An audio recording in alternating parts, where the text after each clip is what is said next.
පිහිටයි ඔබ හැම කෙනෙක්ටම ආශිර්වාදමත් දවසක්, යහපත් දවසක්.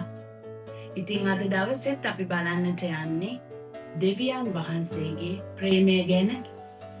ඔබ දැනගන්න දෙවියන් වහන්සේගේ ප්‍රේමය උතුම් ප්‍රේමය.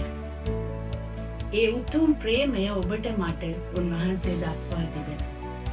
අද ඔබ මම නිදහස් ජීවිතයක් ගත කරන්නේ දෙවියන් වහන්සේ අපට ප්‍රේම කළ නිසා.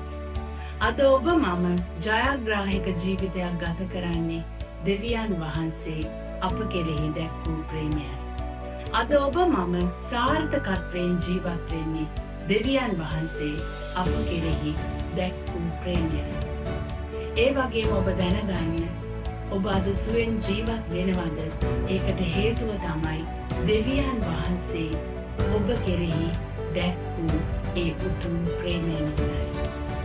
ඒ නිසා අපේ ජීවිතය අපි අද ලැබුවා වූ හැම දෙයක්ම අපිට ලබා දුන්නේ දෙවියන් වහන්සේ උන්වහන්සේගේ ප්‍රේමය තුළයි. අද අපි උසස් ජීවිත අපි අද සාර්ථක ජීවිත ගත කරන්නේ දෙවියන් වහන්සේ අපට ප්‍රේම කළ නිසායි. ඔබ දැනගන්න උන්වහන්සේගේ ප්‍රේමය උතුම් ප්‍රේමයයි. අපි බයිබලයේ වචනයක් බලමු.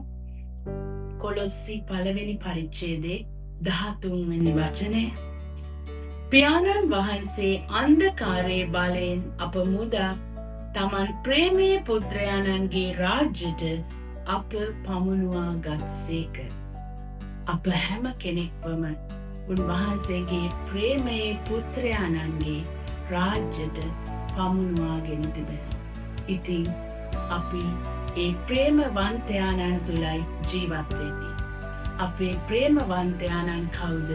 ජේසුස් ක්‍රිස්තුස් වහන්සේ. ඔබ සැමට ජේසු පිහිටයි.